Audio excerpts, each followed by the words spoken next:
que cambian de país, de cultura, de idioma y aún así parece que siguen rindiendo como si nada. Bueno, eso parece, porque detrás de la movilidad internacional, del éxito, del cargo y de la adaptación constante, muchas veces hay algo de lo que casi nadie habla.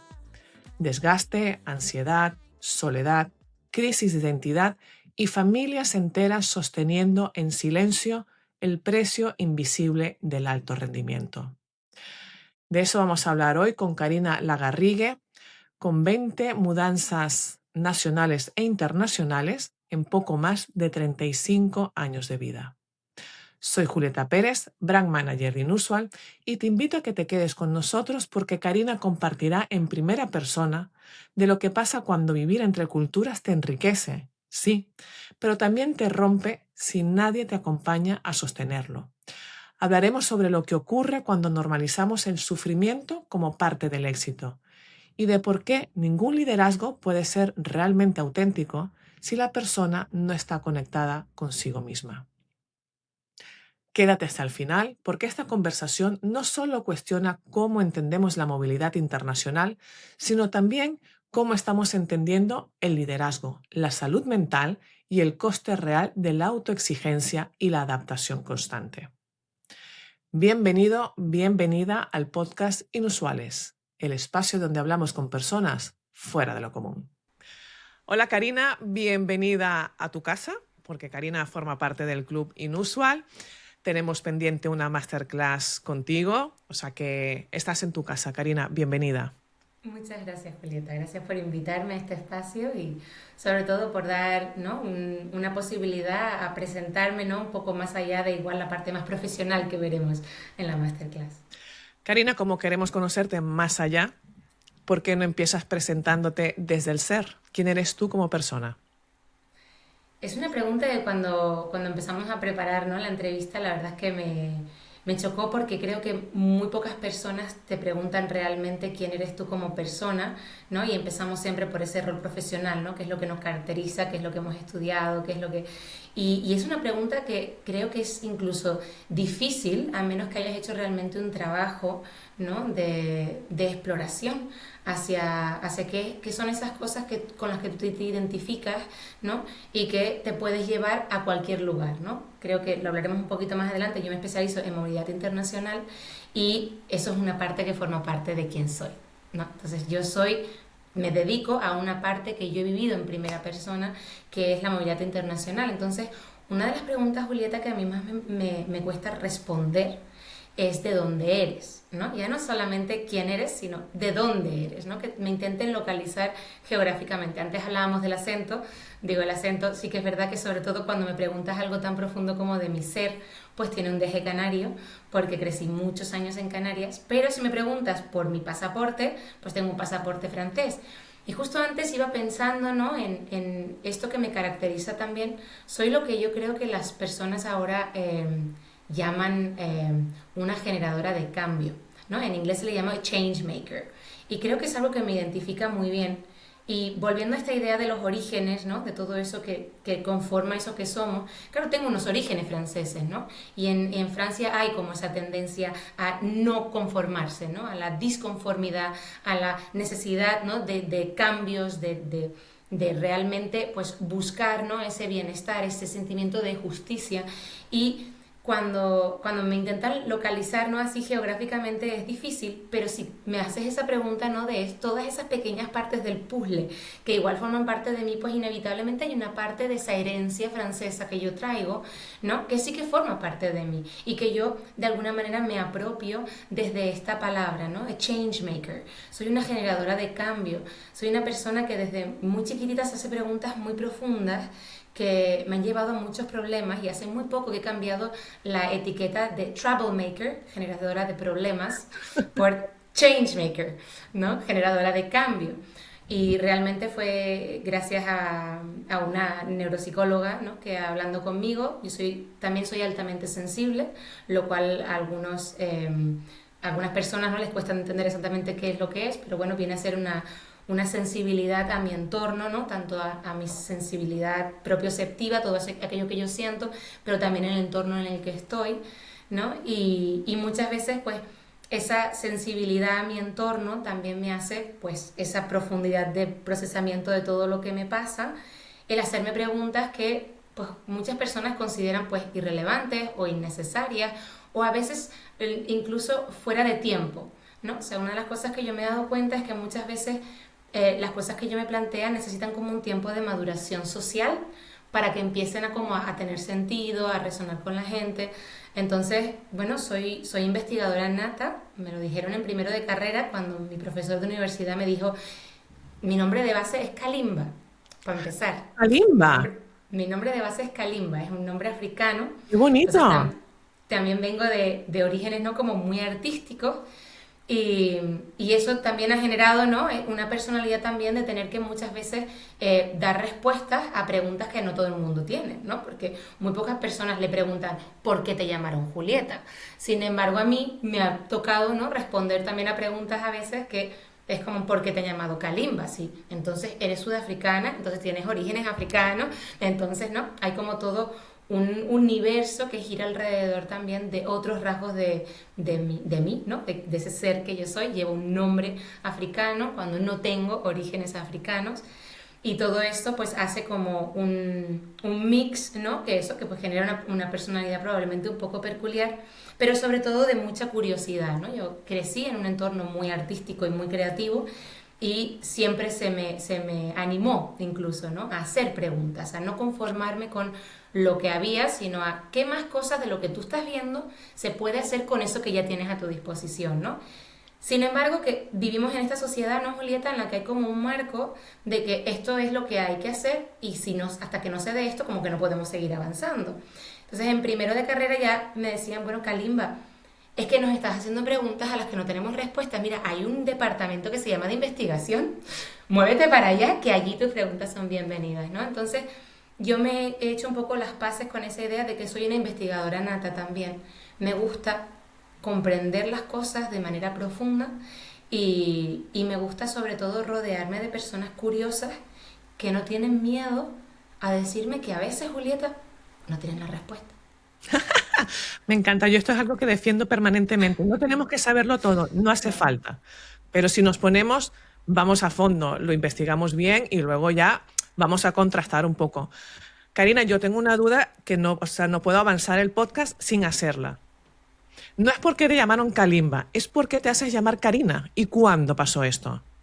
Porque yo creo que Mira, esto también esto tiene que incidir en quién eres tú como persona. totalmente, de hecho mi familia cercana, ¿no? Enseguida me hacen la broma, ¿no? Me dicen, bueno, entonces, ¿hoy quién eres? ¿Hoy eres Karina o eres Kalimba, ¿no? ¿En qué rol estás? ¿En qué situación estás, ¿no? Yo tuve que buscar un nombre que me generara menos problemas sociales. Es muy triste, pero vivimos en una sociedad en la que todavía hay muchísimo racismo, hay, ¿no? Muchísimas, pues lo que decíamos, Prejuicio. ¿no? Como expectativas sociales, ¿no? De, bueno, si tienes este nombre es porque tienes X, Y, Z, si hablas de esta manera es porque tienes Y, Z, yo pues también hablo muy bien el inglés, entonces enseguida intentan hacer puzzle, ¿no? Diciendo, bueno, si hablas bien el inglés, tienes un nombre africano, pues eres sudafricana, ¿no? Y además, como tengo un acento así un poco neutro, el sudafricano queda como de perlas, ¿no? Y entonces es como, bueno, esa es la parte, ¿no? Que a mí me gusta mucho, como has empezado el podcast de hoy, que si tú empiezas con la pregunta de cuéntame tu historia, ¿no? En lugar de dónde eres, en lugar de intentar poner, ¿no? Una localización geográfica, una explicación a todo eso que tú me das, la respuesta es mucho más rica y te vas a llevar mucho más, ¿no? Entonces, yo me encontré con la situación en que en 2012, cuando yo empecé a trabajar, yo en ese momento el online no me lo planteaba, Julieta, porque para mí el online no iba a funcionar, porque yo había sido entrenada en que había que ser en presencial y entonces visitaba pacientes en presencial, pero yo los veía entrar con la puerta y me hacían así. Y Wow. entonces cuando me veían, yo veía una reacción corporal de, ¡oh! Wow. Entonces, claro, era como ¿por qué? O sea, ¿por qué hay un... Digo, ¿qué hubiera pasado si yo no tuviera esta apariencia física? La persona que hubieras visto, ¿no? Todo esto de lo que hemos hablado, esa persona curiosa, esa persona investigadora, esa persona, ¿no? Pues de deep processing, todo eso estaba detrás de eso igualmente. daba igual si fuera o si no fuera, ¿no? Aquello que tú te habías imaginado. Entonces, sí que me encontré con una realidad que los de que vivimos movilidad internacional nos encontramos mucho, ¿no? Yo tengo contextos, y esto fue mágico cuando estuvimos en Kenia, en donde por primera vez mi nombre fue más fácil de pronunciar que el de mi marido. Era como, ¡ah, Kalimba! ¡Yeah! Muy fácil, ¿no? En cambio, mi marido,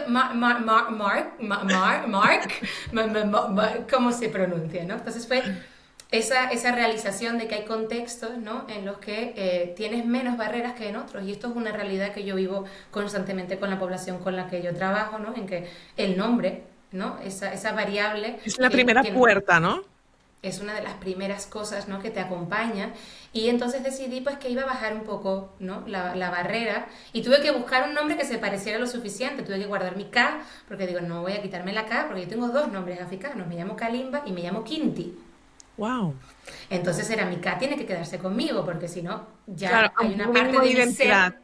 Exacto, hay una parte de mi ser que desaparece. Y la sonoridad tiene que quedar, ¿no? La I, la A, acabar en A, ¿no? Entonces Karina fue una manera de que mi nombre cumpliera mucho más con las expectativas de cuando tú, ¿no? Me vas a buscar fisiológicamente, Encaje. ¿no? Encaja mucho más y genera menos barreras. Me parece súper interesante esto que de manera consciente am, hayas decidido como, bueno, ir quitando fricciones, ¿no? Ir quitando capas para poder facilitar, pues, bueno, un poco, ¿no? Todo este espejo de prejuicios, de encajarlo todo con etiquetas, meterlo bien en cajoncitos, ¿no? Pero me parece especialmente interesante en tu caso, cuando tú desde pequeña has tenido mucha movilidad internacional, con lo cual yo creo que hay como las dos vertientes, ¿no? Por un lado decir, bueno, a ver, estoy acostumbrada a estar en ambientes internacionales donde hay gente de todas partes del mundo, donde tengo que acostumbrarme a dar explicaciones, ¿no? A justificarme, pues por la movilidad, por mis orígenes, por mi nombre, tal, ¿no? O por otro lado decir, mira, estoy cansada, estoy agotada de tener que dar tantas explicaciones, vamos a bajar fricciones, no hace falta que pongamos más barreras y empiezo por cambiarme el nombre. Entonces, ¿cómo es tu vivencia en esta movilidad internacional? Porque lo vives desde pequeña. Ujú, sí, pues para mí es lo que decías muy bien, ¿no? O sea, una de las cosas que de hecho a mí me lleva, ¿no? A especializarme en el impacto que tiene la movilidad internacional a nivel identitario, a nivel de bienestar y a nivel de rendimiento, es precisamente mi propia experiencia, ¿no? Es el darme cuenta de que precisamente como bien dices hay elementos de fricción, entre ellos puede ser el nombre, pero también puede ser las vivencias acumulativas, como tú bien decías, ¿no? De vivir esto reiteradamente, ¿no?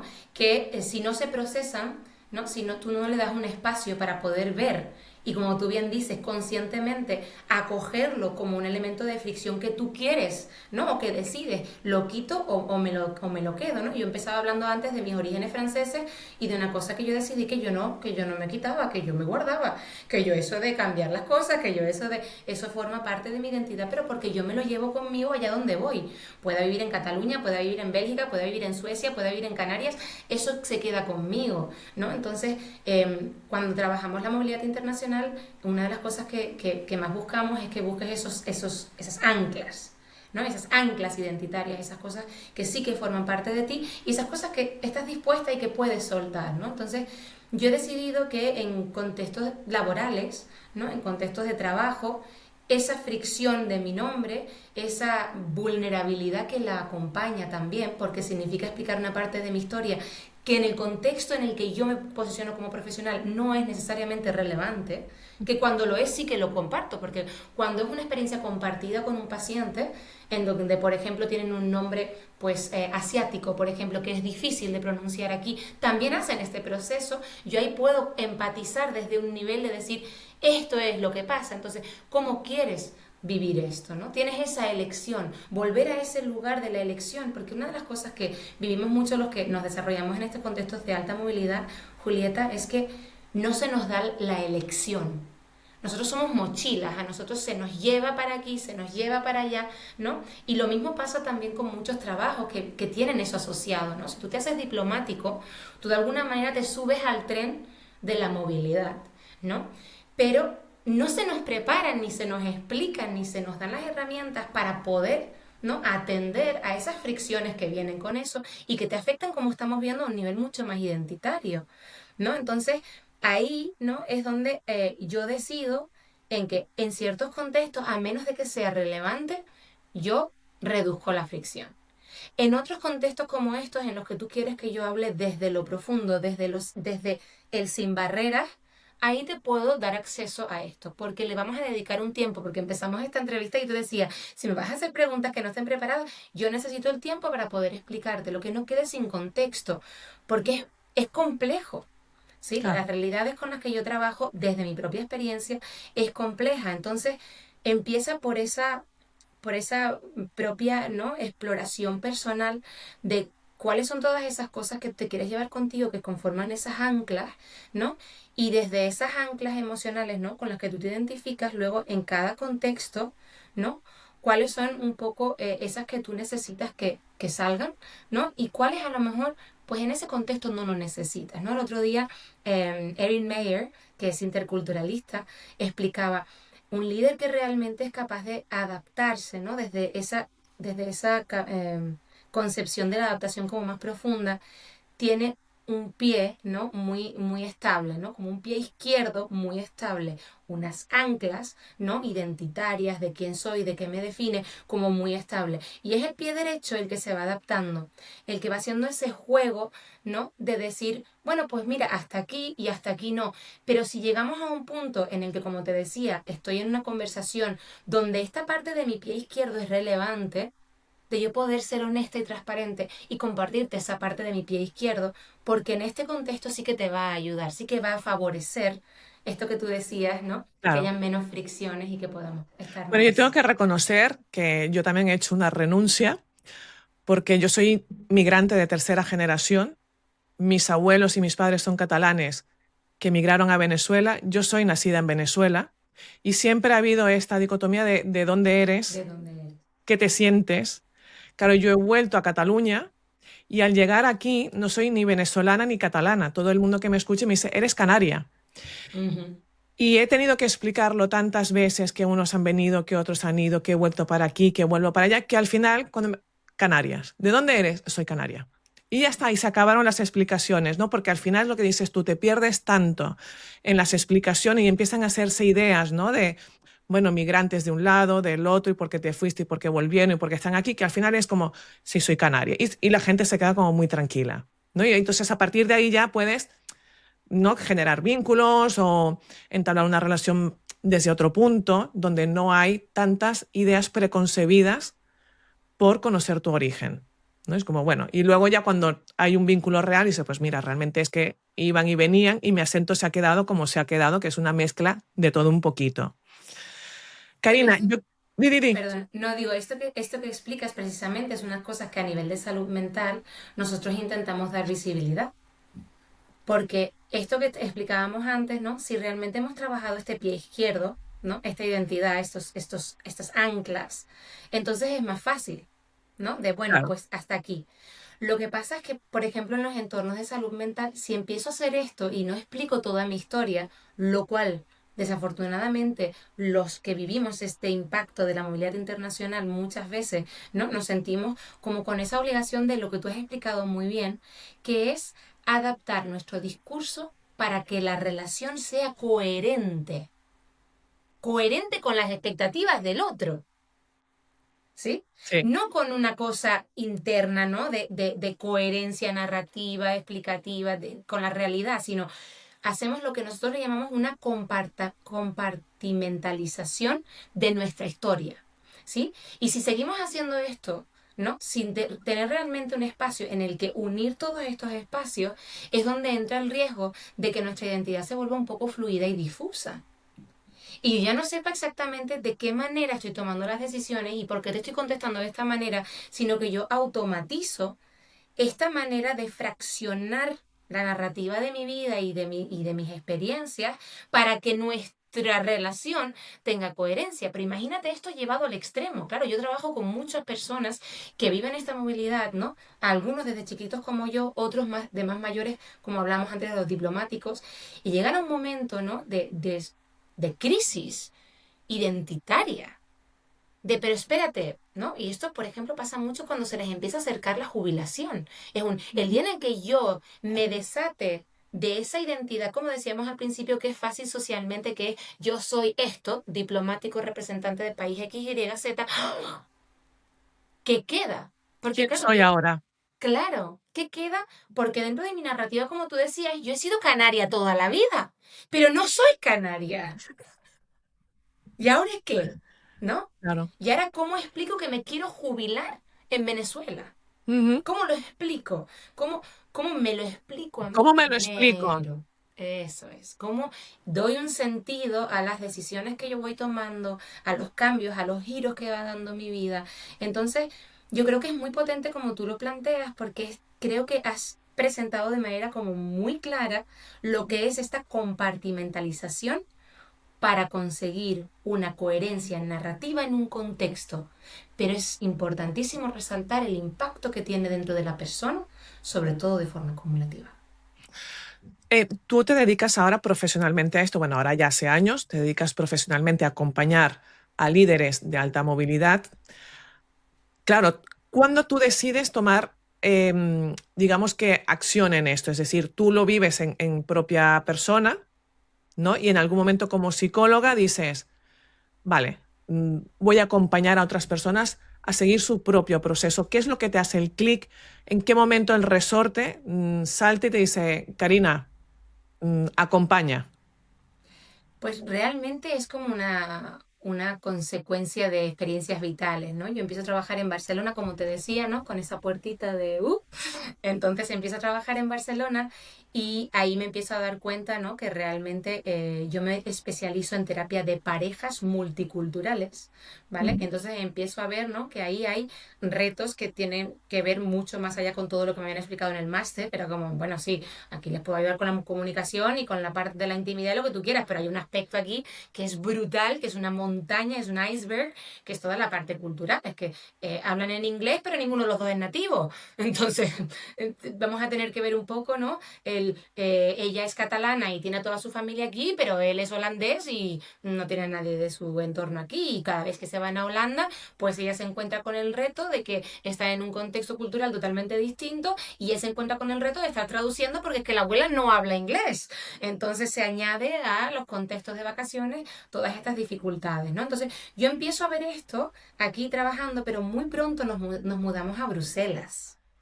En Seguimos con la 2014, movilidad. claro, hombre, ya que ¿Para qué vamos estábamos, a parar? total. Entonces mi marido empieza a hacer un MBA en Bruselas, ¿vale? Bueno, de hecho en Leuven, que es la parte flamenca de Bélgica, ¿sí? Y yo empiezo a trabajar con pacientes de la Comisión Europea, del Parlamento, ¿no? Bueno, las parejas multiculturales, ahí Claro. pues te puedes imaginar el volumen que hay, ¿no? Y ahí es cuando empiezo a darme cuenta de que, claro, a ellos se les suma otra cosa, porque yo antes hablaba de una pareja donde uno de los dos, y a lo mejor es catalán, están en tierra de alguien. Bruselas muchas veces es tierra de nadie. De nadie. ¿Sí? Entonces ahí sí que empieza a sumarse a otra variable, que es la movilidad. Nos hemos tenido que trasladar, hemos tenido que dejar proyectos, ¿no? Los dos, ¿no? Porque muchas veces dentro del colectivo con el que yo hablo, lo que más civiliza son las oportunidades, lo que se gana, ¿no? Pues ganas, pues tener acceso a un cierto trabajo de cierto reconocimiento, ganas aprender otros idiomas, ganas estar en una, ¿no? Escuela europea para tus Sí, hijos, ganas, ganas, experiencia ganas, exacto, ¿no? Pero no se habla de lo que de nosotros lo que llamamos pierde. opportunity losses. Son opportunities, porque son oportunidades, pero son oportunidades que pierdes. Pierdes la oportunidad de tener el apoyo de tu mamá. Pierdes la oportunidad de que tu hijo juegue en el equipo de fútbol en el que tú jugabas. Pierdes la oportunidad de que tus hijos vean el sol todos los días. Pierdes un montón de cosas, ¿no? Entonces empiezo como a ver que la movilidad es otra variable dentro de todas estas dinámicas relacionales. Y entonces desde mi trabajo, que yo me especializo sobre todo en trabajar desde la persona hacia lo más social, ¿no? Personas, relaciones, entorno, ¿no? O sea, esos tres niveles que están impactando en el bienestar de esa dinámica y de lo que está pasando. Entonces ahí empiezo a ver de que, claro, hay experiencias individuales, que nunca fueron procesadas, que nunca se les dieron importancia. Sobre todo yo empiezo a ver a la mujer, ¿no? Que muchas veces es esa trailing spouse que le decimos, que es la que se traslada por esa oportunidad laboral del marido, que vive una realidad totalmente distinta a la que vive el marido, que llega a una infraestructura pues mucho más establecida, etcétera, etcétera, y ella no, ¿no? Y entonces empiezan a haber fricciones porque la realidad que viven es muy distinta. Las oportunidades que se pierden son muy distintas. Empiezan a haber cosas, Julieta, como la dependencia económica, Ya. una forma de maltrato, y discúlpame por la palabra y la sinceridad, pero es una forma de maltrato de la que no hablamos lo suficiente, pero que existe, que condiciona el acceso a ayuda, que condiciona el acceso a realmente ciertos, ¿no?, estados de bienestar que cualquier persona se merece, Bueno, ¿no? y muy habitual también en el caso general de la mujer en estos traslados es el aislamiento social. Totalmente. Totalmente, porque ahí ya empezamos también, ¿no?, con la fluidez del idioma que a lo mejor puedas o no tener en aquel país al que tú te trasladas, ¿no? Y esa Además, capacidad de comprender cómo claro, funciona ese sistema. porque además él llega ya con un rol establecido, él llega con un espacio, ¿no?, al que se le está esperando y la estructura está montada para él, pero luego detrás lleva una familia en la que tiene que empezar a hacerse su propio sitio, sus propias redes, ¿no? Y cuando hay temas culturales, de idioma y tal, la soledad pesa mucho, pesa mucho. Totalmente. Entonces es un poco desde esa encrucijada, ¿no?, de empezar trabajando con parejas, parejas multiculturales, parejas de alto rendimiento. Me gusta mucho el especificar de que es una dinámica donde la exigencia personal individual de cada uno de ellos está por las nubes, por el contexto en el que se encuentran, pero esa exigencia, ¿no?, contextual se traslada también a las relaciones. ¿Sí? Se exige mucho dentro de las relaciones, ¿no? Hay como unas expectativas de rendimiento, de poder conseguir, de logro, ¿no?, muy Éxito, alto. Y de éxito, precisamente, ¿no? Entonces, ese éxito sigue sin acompañarse, o sea, no hay una infraestructura que lo sostenga y ahora tenemos un montón de investigaciones que hablan de cómo esa infraestructura social, emocional, ¿no?, psicológica, está al origen del éxito de todos esos proyectos, ¿no? Necesitamos de una infraestructura sólida a nivel de salud mental también y relacional por extensión, porque somos seres biopsicosociales, necesitamos esa parte de relación para que el proyecto, ¿no?, es el que tú dices al que llegan, también pueda tener éxito, ¿no? O sea, muchos de ellos fracasaban porque no se adaptaba a la esposa, porque habían problemas y fricciones claro. a nivel interno, ¿no? Entonces yo empiezo a darme cuenta de que hay una falta de soporte en todo esto que externamente es exitoso, pero que internamente está totalmente desvalido de estructura o comprensión o incluso vocabulario para poder ponerle al impacto que tienen estas movilizaciones reiteradas, esta ausencia, ¿no? Yo empecé a descubrir palabras como por ejemplo el solo parenting. ¿Qué es el solo parenting? ¿Qué hablamos de mamás solteras? No, no, no, no, no. Hablamos de lo que es ser mamá en un contexto en el que tu marido está fuera de casa el 80% del tiempo o más. ¿Cómo es ser mamá en un contexto en el que el papá se va y vuelve a unas dinámicas de las que no forma parte en el día a día? ¿Cómo acompañamos esa estructura para que él no se sienta un outsider, que él pueda llegar y sentirse en casa, que los niños no lo sientan como un outsider, sino que tengan un vínculo con ellos desde la distancia? ¿Y cómo acompañamos, ¿no?, a esa fricción que tiene de repente una persona en una dinámica de una mujer, ¿no?, que ya, como tú decías antes, gestiona y lidia con esta soledad, con esta carga, con esta responsabilidad, con una sensación de exigencia de que no puede fallar, porque muchas veces es la única ancla emocional, física y psicológica para esos niños en un país en el que están totalmente solos? ¿Cómo hacemos, no?, que todas Claro. esas dinámicas no desequilibren el sistema que está sosteniendo a ese líder que se contrató para que sea exitoso, ¿no? Y que podamos realmente darle también un reconocimiento a que ese líder también está viviendo todo esto. Claro, Karina, esto abriendo un poco el foco y mirando un poco las organizaciones que tienen la movilidad como parte integral, ¿no? Que es transversal a la propia organización, ¿hasta qué punto sería interesante o hasta qué punto es realista pedirles responsabilidades y acciones concretas en este sentido. Porque normalmente cuando te dice, te trasladamos a tal sitio, pero no te preocupes, ya tenemos la casa La donde vas a casa. vivir, el cole para tus hijos, y ya, pero vale, pero ¿y el resto del soporte, del acompañamiento? ¿Dónde está? ¿Es realista que podamos pedir a las organizaciones que integren un acompañamiento real a estas familias movilizadas? Mira, cuando dices la palabra realista, ¿no? Nos acogemos a una palabra. Yo soy amante de las palabras, parte de mi neurodivergencia. Las palabras es una de las cosas a las que yo me acojo mucho, ¿no? Y la palabra realista se acoge ¿no? A esta raíz de lo real, ¿no? Y esto de lo real es muy subjetivo, ¿no? Es muy subjetivo porque el otro día me decía un paciente, bueno, pero Karina, entonces todos sostenemos un pedacito de esa realidad, ¿no? Y es solo con ese conjunto de pedacitos que podemos tener una estimación, porque sigue siendo una percepción individual de aquello que estamos observando, ¿no? Te puedes imaginar el nivel de profundidad que tiene este paciente, ¿no? Entonces, siempre estamos ciegos de algo, ¿no? Y yo Mm, le decía, efectivamente, y esa es la parte más complicada del ser humano, ¿no? Es darnos cuenta de que siempre somos ciegos de algo. Entonces, yo creo, Julieta, que la sociedad todavía es muy ciega de esta realidad, ¿no?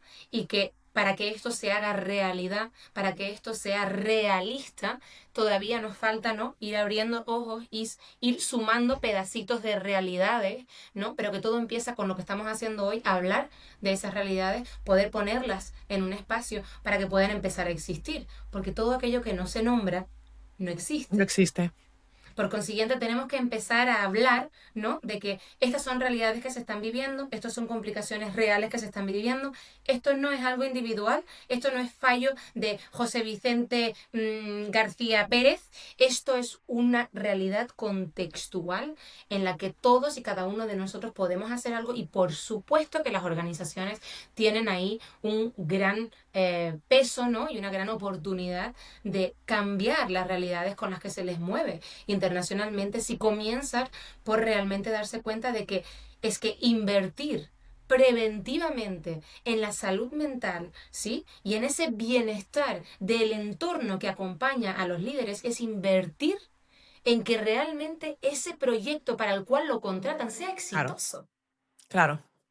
Claro, hay que ampliar un poco la narrativa y el discurso, ¿no? Porque yo estoy cansada de ver líderes movilizados que al final se queman y terminan saliendo directamente de la organización. No es que intenten reubicarse, porque no hay reubicación en la organización, es al final terminas muy quemado y sales. Entonces, según en tu experiencia, Karina, haciendo estos acompañamientos, ¿qué consecuencias habituales sueles detectar a nivel de salud mental en estas familias que son movilizadas?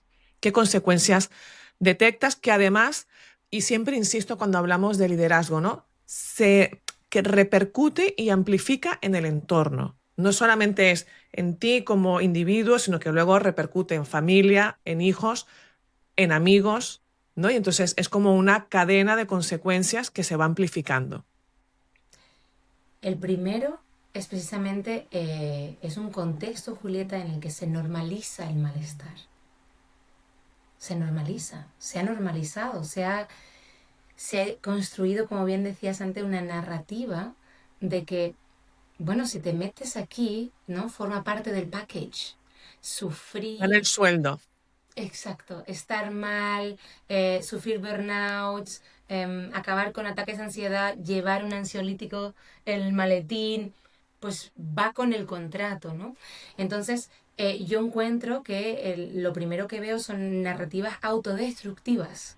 Es lo primero que veo, ¿no? En la necesidad de reconstruir narrativas mucho más sanas, mucho más respetuosas para consigo mismos, ¿no? Que como tú decías muy bien, esas narrativas que ellos se cuentan a sí mismos las extienden fuera. Entonces son narrativas que se les exigen a sus esposas, se les exigen a los niños, se les exigen, ¿no? Y entonces van generando como una consecución de generaciones que van creciendo con eso desde dentro, ¿no? Desde si quieres ser exitoso, pues te toca sufrir, si quieres ser exitoso, pues te toca aguantar, ¿no? Es como una narrativa interna muy, muy destructiva y después hay, ¿no? Como un ritmo súper acelerado de la vida, ¿no? Que también se acaba comiendo todo, ¿no? Entonces, lo que yo veo desde el líder hacia adentro, que es lo que tú me has preguntado, ¿no?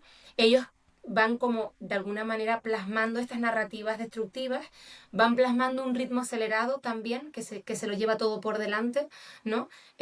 Ya no nos disfrutamos que estamos de vacaciones, sino, bueno, aquí hay que ver esto, hay que hacer esto, hay que, ¿no? Entonces, se cargan incluso las vacaciones de obligaciones, ¿no? Las vacaciones se convierten en un espacio obligado para descansar, pero cuanto yo más le pido al cuerpo que se relaje, como es algo que tiene que salir fisiológicamente desde un automatismo, cuanto yo más intento controlar algo que tiene que salir de forma automática, menos me sale.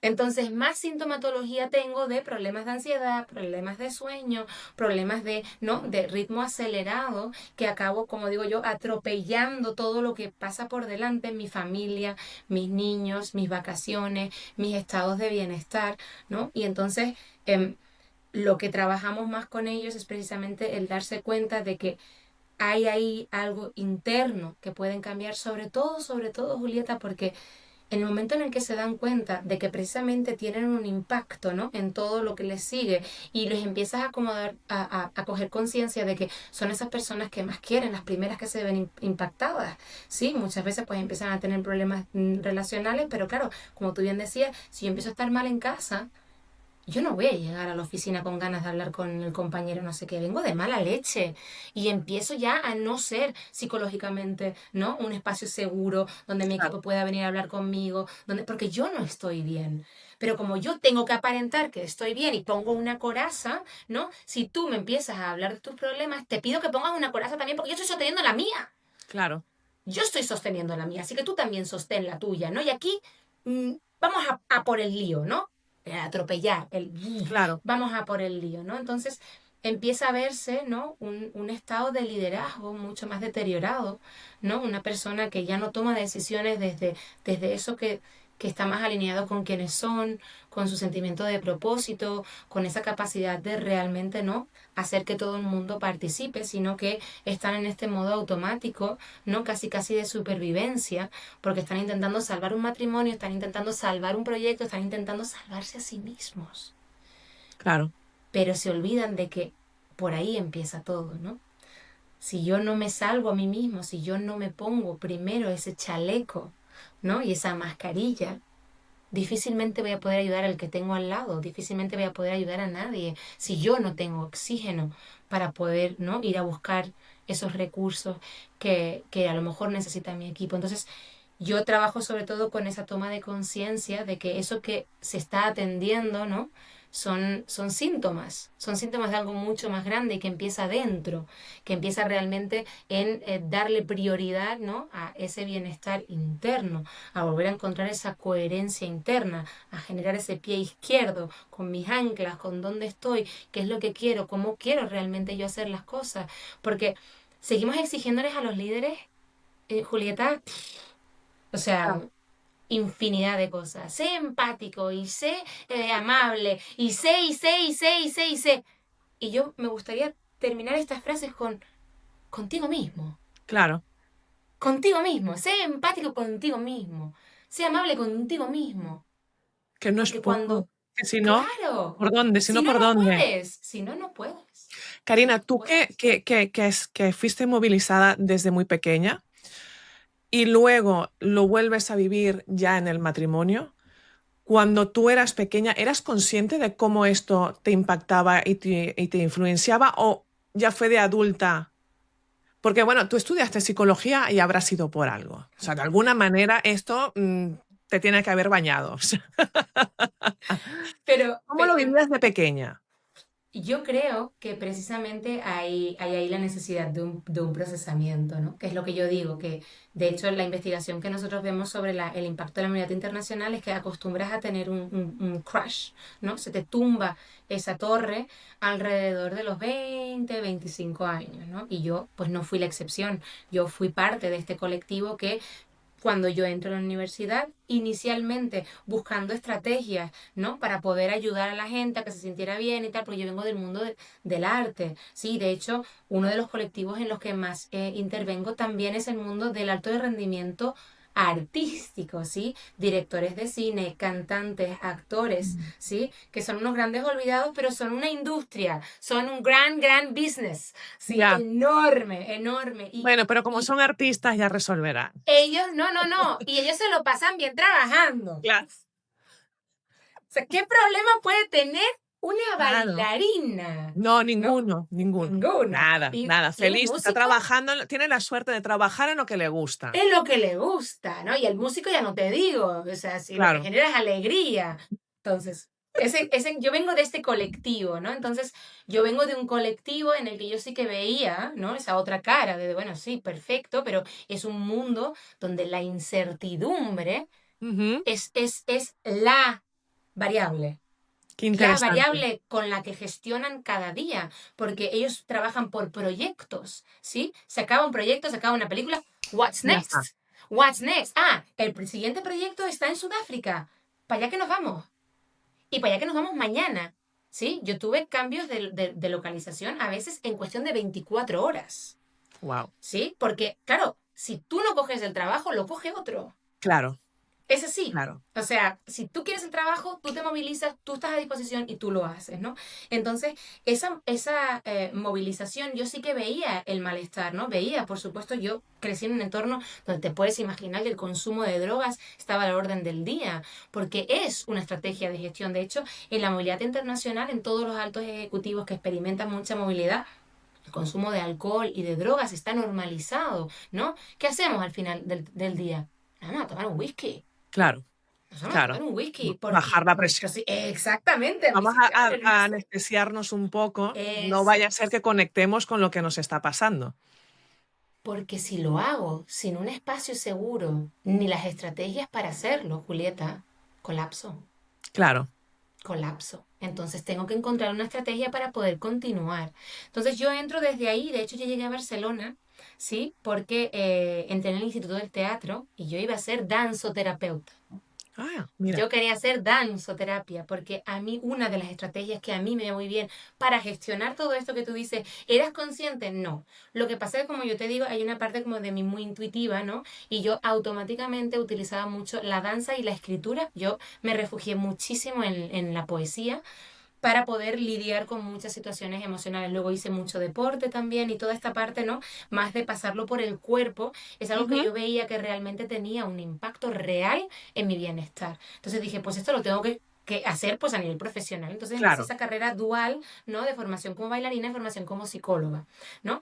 Pero claro, cuando yo llego a ese momento en el que mi torre de alta movilidad se me tumba, sin conocimiento ni especialistas al respecto, porque yo tuve la suerte de hacer un trabajo con un psicólogo espectacular que me ayudó muchísimo, pero que en ningún momento me habló de la movilidad como una variable de mi bienestar o de mi estado de salud Fíjate. mental. Jamás, jamás. O sea, se habló de todo lo demás, ¿no? Pero de la movilidad nunca se me habló como tal. Nunca se me preguntó cómo fue eso para ti, cómo fue ser hija de padres de nacionalidades y culturas e idiomas distintos, cómo fue para ti estar en contextos donde constantemente estabas expuesta a idiomas y culturas distintas. Nunca se me planteó, ¿no? No, Entonces, porque además se ve ahí, como algo enriquecedor. totalmente, Que sí, que también lo es, pero claro, hay un impacto. totalmente. Entonces, mi trabajo empieza más adelante, como tú bien dices, empieza como mucho más adelante. Yo tengo esa crisis a mis, pues no sé si tengo 19 o 20 años, cuando tengo esa crisis, ¿no? Donde yo realmente siento que a nivel emocional no estoy bien y empiezo a buscar mis orígenes, buscar esas anclas emocionales, ¿no? De dónde está mi familia de mi papá, la que nunca, ¿no? había visto antes, porque nunca vivimos en Andalucía, ¿no? Entonces todas estas cosas, ¿no? De poder empezar a buscar esos orígenes, a buscar esas anclas, qué me define, de dónde, en Francia y cómo es la cultura francesa y por qué a mí el francés X, Y, ¿no? Todas estas cosas, yo empiezo a hacer este proceso, pero es mucho más tarde cuando empiezo a hacer mi tesis doctoral, cuando a mí se me moviliza otra vez, yo soy movilizada de Bruselas a Dublín en 10 días posparto con mi segundo hijo. ¡Oh, madre mía! Y ahí yo vivo otra experiencia totalmente distinta de Bueno, movilidad. explosiva, total. Claro, porque de repente, ¿no? Yo tengo construido una narrativa de que yo me sé adaptar, de que yo soy de alta movilidad, por consiguiente, a mí esto, pues, chupao. O sea, además hablo inglés, o sea, ¡uf! Imagínate, Dublín, ningún problema, ¿no? Claro, es mi primera movilidad como mamá. Wow. Yo ahora también soy mamá, cosa que no era antes. Yo ahora soy mamá. Y en posparto. Y en posparto. Con dos niños, con un niño chiquitito de 2 añitos y un bebé de 10 días. Claro, ahora mi Todo experiencia es bien, distinta. todo bien. Entonces ahí yo empiezo a ver que mi experiencia y la experiencia de otras mamás expatriadas no es igual, no es la misma, no lo vivimos igual. Y ahí me empiezo a interesar a las neurodivergencias, de ¿y será porque yo a lo mejor, no? Porque digo, se supone que sobre el papel, ella, su primera movilidad internacional y la mía es como la 20ª, por consiguiente yo tendría que ser lo mejor que ella. Sin Claro, embargo, claro. ella parece que está mejor que yo. ¿Por qué? ¿Tendrá algo que ver que yo he tenido que volver a romper mi estructura, mi entorno, mi espacio de seguridad, mis proyectos, mi familia, todo lo que yo había dejado en Bruselas? ¿Tendrá algo que ver en que esto se me está acumulando? En que Claro, esto no es una primera vez para mí. Esto ya. ya ha pasado, mi cuerpo lleva cosas, ¿no? Y ahí empiezo a investigar en este impacto de la acumulación de experiencias no procesadas. Y ahí es cuando descubro, ostras, pero lo mío no viene de ahora, lo mío viene de, wow, traigo un cacho de movilidad, traigo un cacho, y esto que me pasó con 19, 20 años no era solo de que realmente hay un momento vital en el que los que nos desarrollamos con esto se nos hace demasiado porque de repente ese momento vital se convierte en nuestra primera oportunidad de elección. Ujú. ¿Dónde voy a estudiar? ¿Qué voy a estudiar? ¿Qué voy a hacer? Cuando tú has sido mochila toda tu vida, eso te entra como un jarro de agua fría de que Ahora me no toca a mí. sé. Claro, pero ¿cómo? ¿Pero cómo? Si no se me enseñó, si las decisiones se fueron tomando por mí. Y además con esta narrativa preciosa de ¡y qué suerte la tuya! Y qué suerte la tuya, tía. ¿Cuántas personas, no? A mis hijos constantemente. Joder, claro, con 10 añitos ya hablan 4 idiomas. Es que esto es un regalo para toda la vida. Digo, ojo. Y un reto diario también. Y un reto diario también. ¿Cómo has notado que ha cambiado esto en ti? ¿No? De cómo lo viviste tú de pequeña a cómo lo empiezas a enfocar con tus hijos y con tu pareja. ¿No? Porque claro, ahí sí tiene que haber un crash real y un cambio de narrativa total.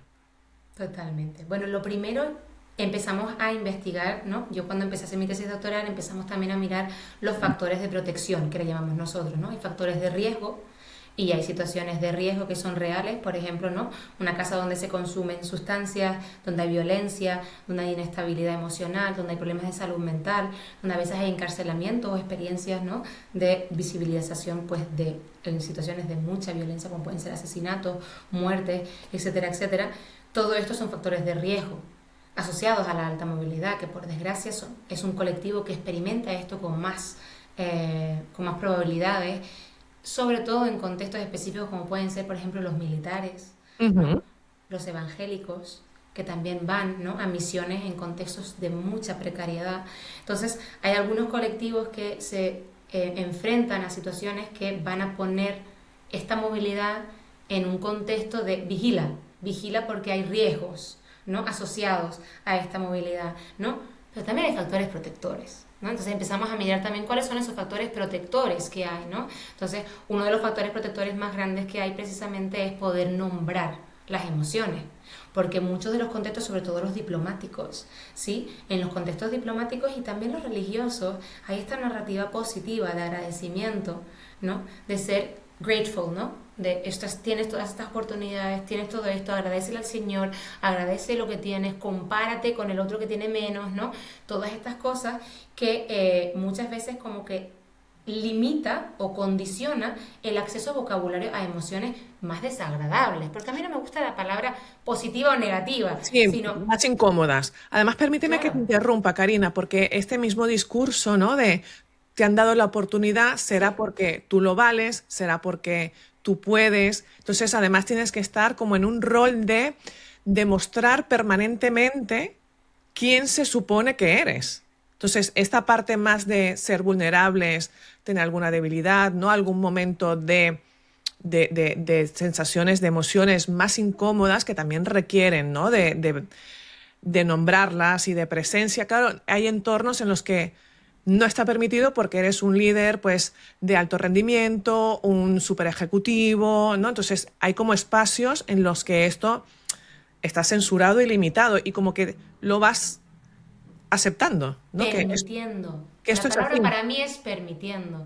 Y para mí aquí es donde está ¿no? Aquello que decías es realmente algo que podamos llevarlo a la realidad si empezamos a nombrarlo así como lo estás diciendo, ¿no? Pero desde él lo hemos permitido, ¿no? Cuando hablamos de poner límites, ¿no? Yo siempre digo, el poner un límite es tanta responsabilidad como el que tiene que cumplirla, como del que tiene que ponerlo. Claro, ¿Sí? Porque si yo lo pongo y el otro no lo cumple y yo permito que no se cumpla, es tanto mi responsabilidad como del que no lo cumple, porque yo no lo he totalmente. vuelto a poner, yo no he vuelto a decir esto es algo que yo no quiero permitir y vuelvo, ¿no? Y reitero en que esto no lo quiero permitir. Sin embargo, se ha permitido, ¿no? Se ha permitido, se ha normalizado, ¿no? Se ha internacionalmente, globalmente dicho, ¿no? Que creado esta narrativa de que son contextos en los que hay ciertas cosas que no son permitidas, ¿no?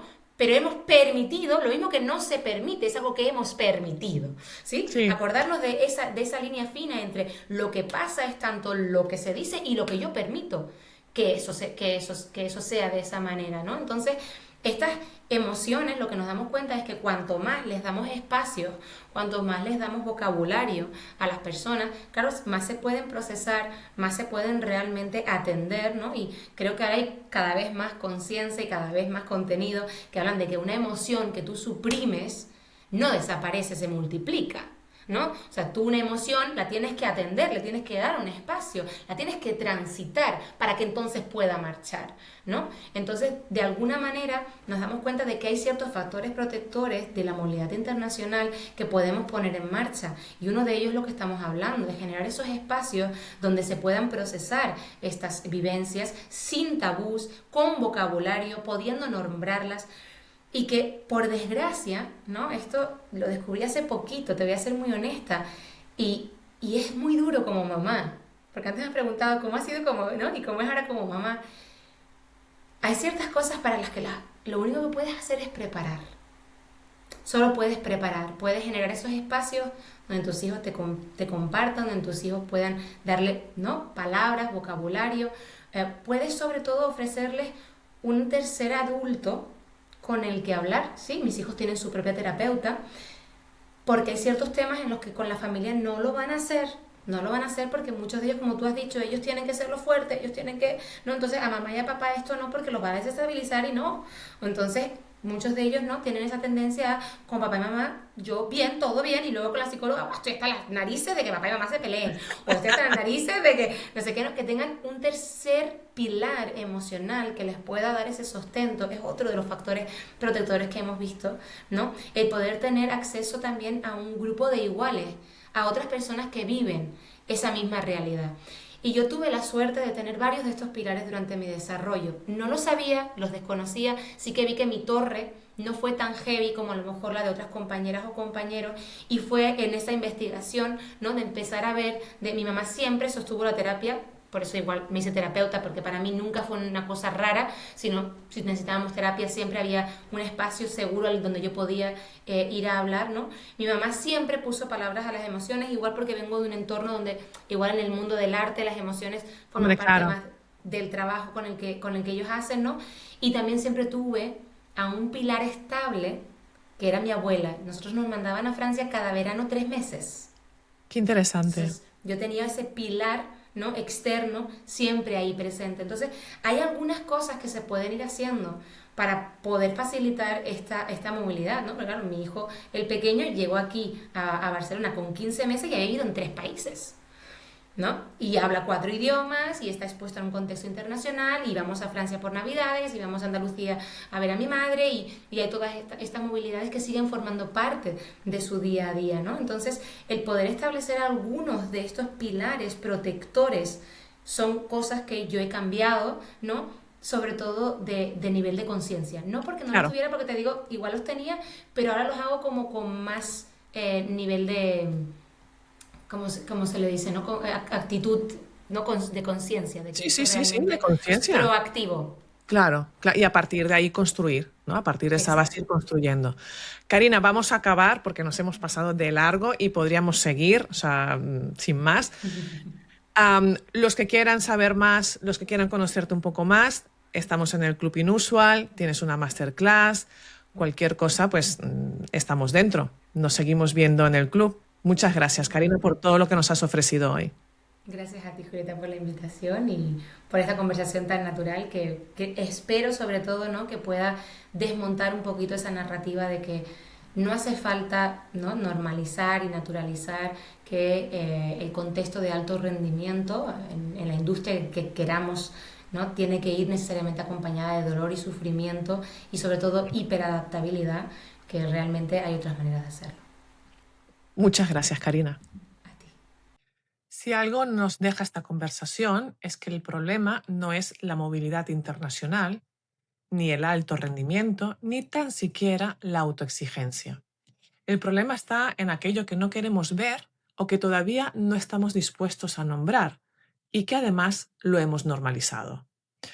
Hemos normalizado líderes agotados, familias sosteniendo en silencio procesos de transformación, identidades fragmentadas y una idea del éxito que muchas veces se construye a costa de uno mismo. Y quizás la pregunta no es cómo seguimos adaptándonos a este modelo, sino hasta qué punto ese modelo tiene realmente sentido. ¿Qué pasaría si empezáramos a medir el éxito no por los resultados, sino por el bienestar de las personas que forman parte del proceso? ¿Qué tipo de liderazgo estamos construyendo y qué coste estamos dispuestos a pagar por él? Porque al final, un mejor liderazgo empieza por uno mismo. Te invito a que nos acompañes en un próximo episodio del podcast Inusuales. Gracias por ser, estar.